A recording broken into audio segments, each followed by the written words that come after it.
Hi everyone, it's Paul Tilley and welcome back to our newest edition of Making Tracks. Making Tracks, Clarenville, is a video series about destinations in and around the greater Clarenville area. And the whole purpose of this is to allow people who are using things like ATVs, bikes, or even their feet to enjoy some of the great natural trails that we have around here and some of the trails that have been developed. And the Discovery Trail Snowmobile Association has done a wonderful job at helping enhance our trails. And today I'm going to take you to a very special trail, and that is the Trail to Bonavista. It involves a bit of fooling around in terms of some of it is on the trailway, some of it is on dirt roads, some of it is on small trails, some of it is alongside of the Bonavista Highway. But the fact of the matter is, we're going to get ourselves to Bonavista, which is about 130 or 140 kilometers, somewhere in that range, depending on how you do the trailing.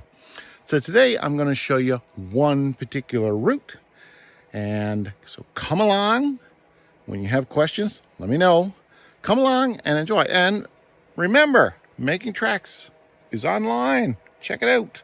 makingtracks.ca or Clarenville. Search Clarenville, Making Tracks, and you'll see us here. Clarenville and the area that surrounds it offers great year-round opportunities for ATVers, snowmobilers, and bikers to explore and to have fun. Clarenville's trail connections allow you to access routes in three directions: the trailway to the southeast, the trailway to the northwest and east down the Bonavista Peninsula. Making Tracks will help you better plan your trip in and around the Clarenville region. The Newfoundland Railway operated for a little over a century, operating between 1882 and 1988. In addition to the 883 kilometers of main line that stretched from St. John's to Port aux Basques, several branch lines were constructed, including the Bonavista Branch. The 145-kilometer Bonavista Branch Line was built between Clarenville and Bonavista in 1911. Its construction solidified Clarenville's role as an important hub community. After 72 years of operation, the branch line was closed in 1983. Since the removal of the track, the branch line has fallen victim to many things, including development, new roadways, and weathering. Notably, in 2010, Hurricane Igor caused significant damage to parts of the railbed and its trestles. Fortunately, with workarounds, dedicated travelers can navigate their way from Clarenville to Bonavista. As we look forward, some visionary rework will be required, and that will require some time and resources. The trip today is challenging. Hopefully in the future, people will be able to navigate their way to Bonavista easily and quickly on a dedicated trail system. The opportunity exists. Let's see if we can make it happen. So let's embark on our virtual journey down the Bonavista Branch Line. First of all, I'd like to say that my major goal in taking this particular route was to maximize my time on the railbed. Were practically possible. So my average moving speed was about 30 kilometers an hour, and the trip really took me a little over 5 hours. In order to best explain this trip, what I'm going to do is to break it down into 5 major segments, and I'll explain them as we move along. The first segment, Clarenville to Lethbridge, 30 kilometers. The second segment, Lethbridge to Rattle Falls, 34 kilometers. The third segment, Rattle Falls to Trinity, 30 kilometers. The fourth segment, through Trinity to Port Rexton, 7 kilometers. And finally, Port Rexton to Bonavista, 45 kilometers, for a total of 146 kilometers. Segment 1, Clarenville to Lethbridge, 30 kilometers, for a total of 30 kilometers along the railbed. We begin our journey in Clarenville, specifically to Shoal Harbour Valley at the Shoal Harbour River Trailway rest stop. Once we cross the Shoal Harbour River Bridge, we pick up the Bonavista Branch Line. It's known as the Coastal Trail. This multi-use trail chases the shoreline to the head of Trinity Bay through the town of George Brook Milton. The route takes you past a considerable amount of Clarenville and the region's history.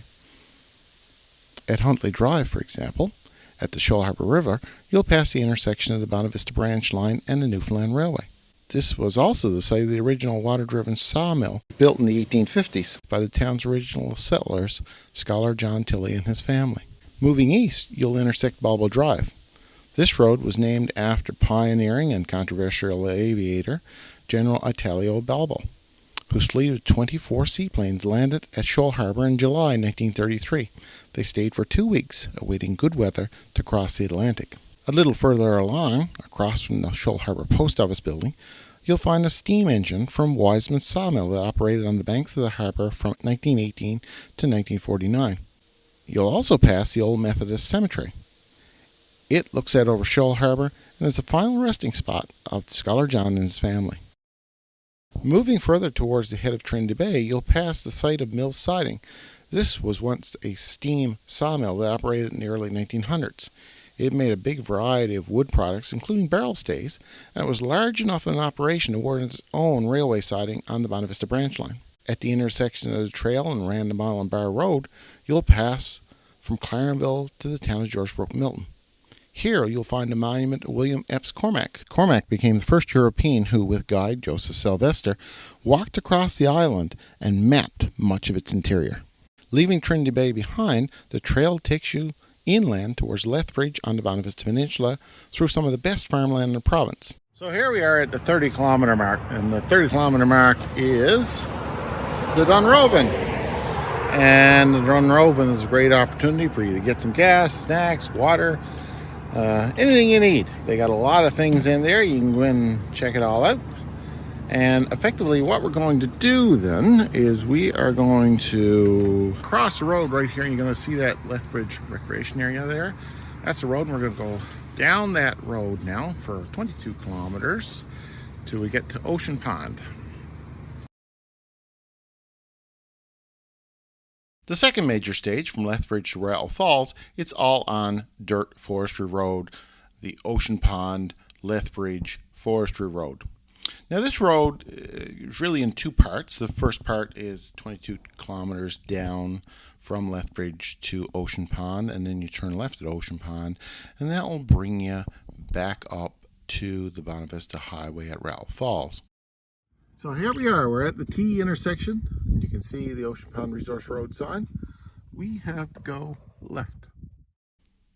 This resource road allows you to avoid some of the damage that's been done to the railbed, and it gets you there pretty quickly. It's just another 13 kilometers here, and we'll break out in a second. You'll break out on the highway. You can see the highway right here. It's Bonavista Highway, and that's where we came from. So it's about 13 kilometers from the intersection. And we're at, right now, what's called Rattle Falls. So let me bring you in and show you Rattle Falls. This is a beautiful spot, and you can reach it. You don't have to be on an L quad or anything like that. You can reach it right on the Bonavista Highway. Rattle Falls, it's on the maps. And it's a beautiful little falls. This time of the year, this is August.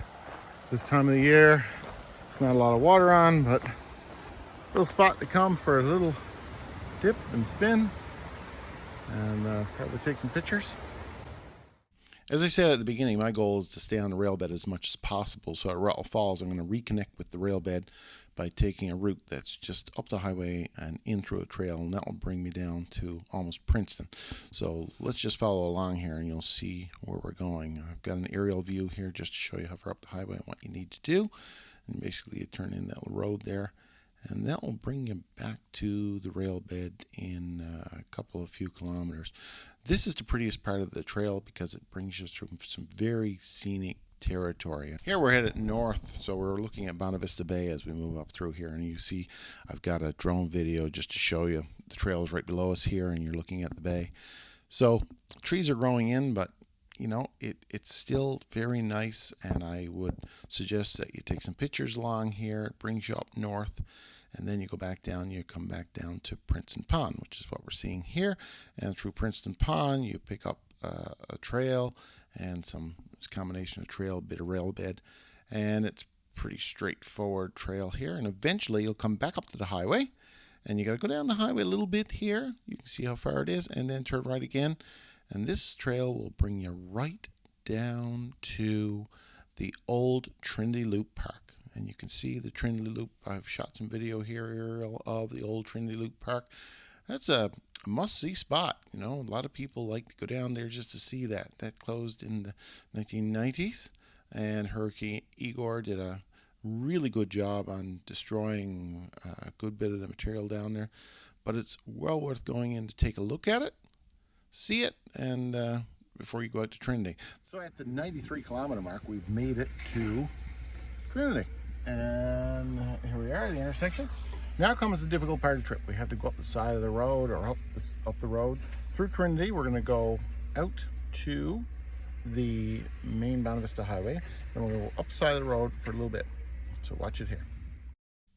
This 7-kilometer section is the most challenging part of the trip, and this is where we have to take the side of the highway. We're going to get ourselves from Trinity, where we just stopped, up to the Bonavista highway, which is about 4 kilometers, and then a 3-kilometer route up to Port Rexton at the convenience store there.